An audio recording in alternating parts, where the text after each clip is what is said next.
Welcome to the series known as Second Saturdays, sponsored by the Charles County Arts Alliance. In this series, we highlight artists from the Charles County area from diverse backgrounds working in various fields. Hear about what inspires them and recent projects that impact our community for the better. This month, Shemika Renee.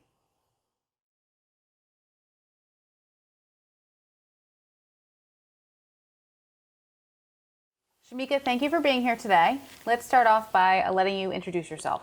So I am Shemika Renee, professionally, artistically, and I am a veteran from the Air Force. I'm also a costumer, a makeup artist, an actress, and a historical performer. Today we're going to talk a lot about your organization, Miss Stories Living History. So I want you to take a couple minutes and tell us what inspired you to create that. When my oldest was in kindergarten, I wanted to be a part of his education, but I didn't want to watch the class while the teacher took care of personal business or made copies. And so I told her that I could dress as any historical figure and tell their story in first person to the kids. And she said that that sounded wonderful and she would take me up on it. And I really didn't quite believe her. And then a couple of weeks later, she called me and she said, "Are you still willing to come to the school and dress up as somebody?" And I said, "Sure." And I'm thinking she wants me to do Harriet Tubman or Rosa Parks or Mary McLeod Bethune. And she asked me to do Johnny Appleseed.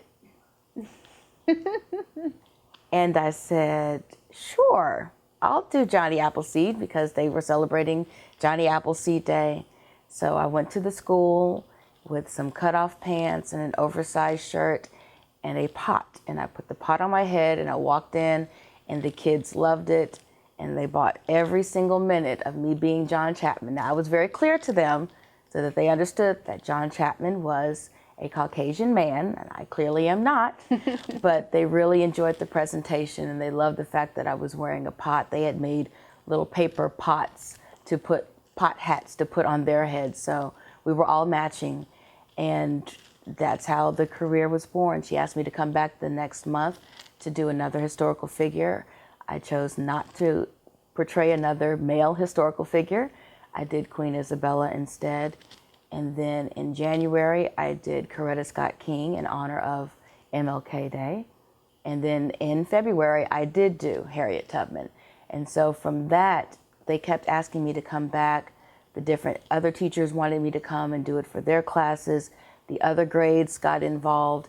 So I ended up doing kindergarten to fourth grade for about 7 years at Southern Maryland Christian Academy. I've gone back a few times since my children have left the school, and I've gone to their schools as they've gotten older and gone to different schools. I've gone up to Prince George's County, and so now I have about 20 different historical figures that I can portray. And how did that feed into Miss Stories Living History? So I would post online on Facebook that I was going to a school. I think in 2018, I started during Black History Month, I would post a picture of the actual historical figure and then a picture of myself dressed as that person, and then some information about the historical figure. And my friends started to get a little upset because they had kept seeing all the posts, but they never got to see me perform because I was only doing it for schools. And so I said, okay, fine, one day I'll do a presentation or I'll do a performance for adults. And they said, okay, we're gonna hold you to that. And they kept on asking me and kept on asking me. And finally one day I said, well, I'll just write a show. And then a couple of my friends held me to that. And then I ended up writing Ms. Stories Living History. And it's actually a pun because people don't dive into history. So for them, history is a mystery and it doesn't have to be. And so that is how I came up with the name of Ms. Stories Living History. Who specifically does the story portray? They portray a lot of different people. So Ms. Story is the physical character. And I don't want to tell too much about her because you have to come see the show to find out really who Ms. Story is and what is her connection to all of these different historical figures. But the show that I did in 2019 in February was kind of an experiment as a stage production. And I came out as 7 different historical figures, and then I wrapped it up with Ms. Story explaining how it is that she knows all of those different historical figures. And the fun part about Miss Story's Living History is that it's living history. It doesn't specify whose history.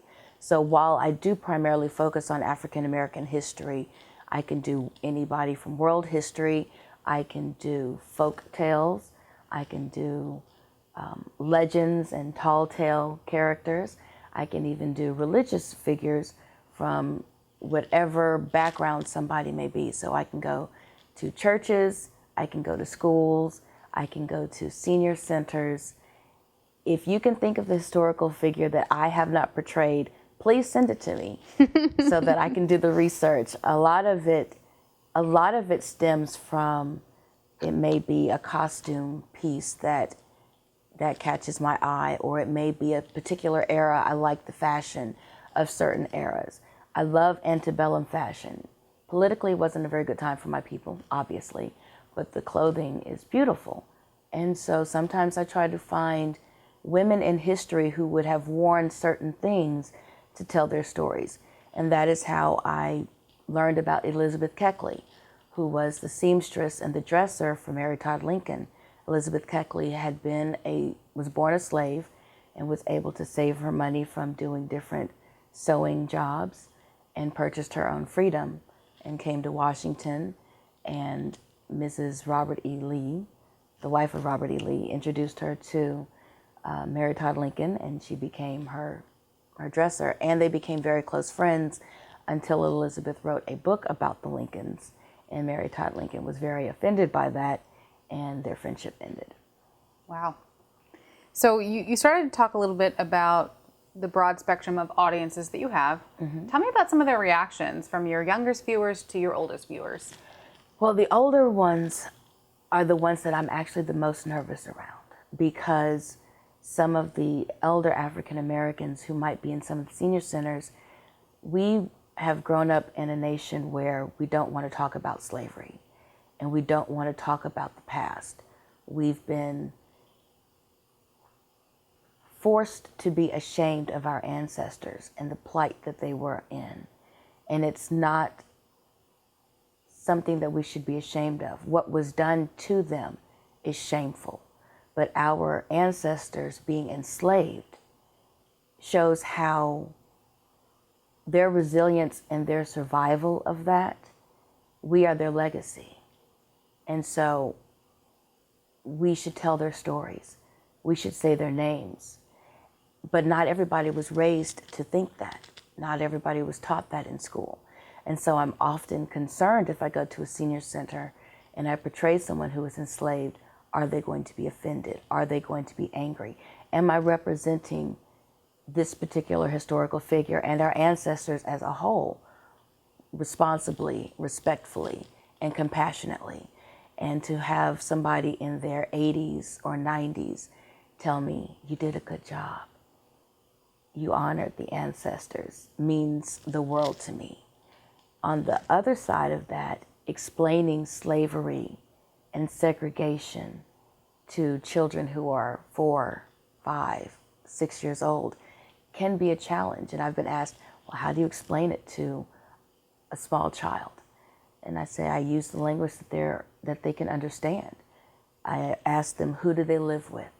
Who takes care of them? Does that person work? Does that person get paid? Are they able to buy them food and clothing? Are they able to go on trips? Are they able to leave their home or leave their neighborhood with their family member?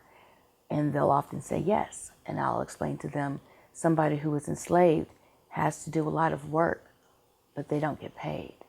And they don't have permission to just leave. If they're not feeling well, they can't say, I don't feel well today. I'm not going to get up to do what it is that I'm being told to do. They still had to get up and do what it was they were being told to do. And so it's just embodying the person, embodying the historical figure. So often reading in a textbook or reading in an encyclopedia or Wikipedia for the younger set these days, they're just words on a page. And so it's easy to dissociate and not recognize and understand the severity and the trauma that our history is full of. But when I put on a costume and I say, my name is Kate Sharper, and I am a slave, and they sold away my son. That's a lot different than somebody reading it in a book. It humanizes our ancestors. It humanizes the history, and that's what's important to me. Thank you. So tell us what you're working on for 2022. So I've had a few theaters reach out to me as they are planning their seasons. With COVID, everything stopped. And so 2020 and 2021 was when I was really going to try to push Miss Story's living history even further. There is an end game and an ultimate dream that I have for Miss Story's living history, but for right now, it is a stage play. And so I've had Greenbelt Arts Center reach out to me. I've had Port Tobacco Players reach out to me. I performed it the first time at the Black Box Theater down in Indian Head, and they are interested in me performing again. So I'm looking at being a guest artist at a few different theaters. And what's really fun, as I was saying before, with the number of historical figures that I have in my arsenal, each new performance is another chapter in Miss Story's living history. So just because you saw the show in 2019 doesn't mean it's the same show that will be shown in 2022. Just because you see the show at Port Tobacco Players in 22 doesn't mean it's the same show that will be at the Greenbelt Arts Center. So I'm hoping to intrigue people, to capture their imagination, to capture their desire to learn more about our history, to learn more about our ancestors, to learn more about their ancestors, and to bring history to life so that we don't repeat it, but we honor and respect those who've already lived it. So if I'm an organization, person, a theater who wants to request you come perform for us, how do I get in contact with you? I am on Facebook under Shemika Renee. I can also be reached specifically for Miss Story's Living History at missstorieslivinghistory@gmail.com. And Miss Story's Living History is all one word, and that's MS Stories Living History. Perfect. Thank you. I'm enlightened. I really appreciate your time today. Thank you so much for being here. Thank you for having me. We are pleased to present a performance from Shemika Renee. My name is Kate Sharper, and this is my story. I belong to the Boltons. I am a slave. My mother was a slave. My grandparents were slaves. They were brought here to this land on ships. They had not always been slaves. When I was a little girl and my mistress was married, I was taken from my mother and brought here.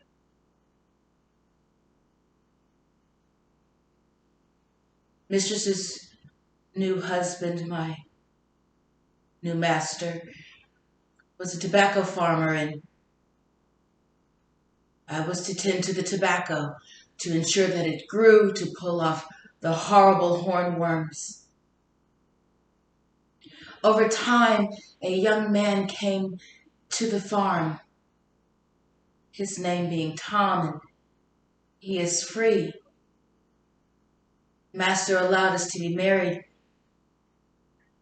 for he knew that me being his slave, any child that we had would belong to him. And so my son Jack is a slave. Jack would help me climb the rafters to hang the tobacco leaves, and he brought great joy to my heart. But some years back, and Master lost a great deal of his tobacco crop, he sold my Jack away. I remember that morning like it was yesterday.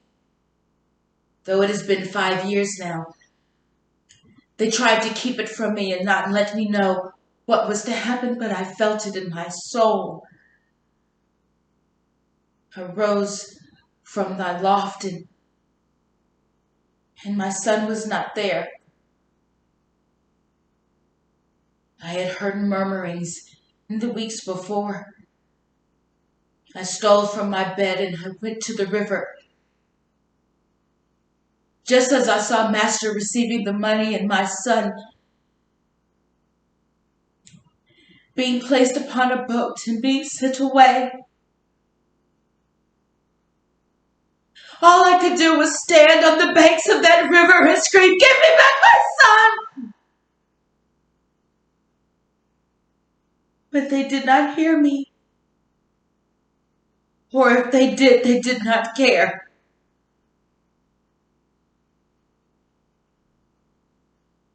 I stayed on the banks for as long as I could until he was no longer in sight. And then I took to my bed. Master tried to get me up. Mistress tried to get me up, and I did not care. My heart had been ripped out of my chest, and I wanted nothing more but to die.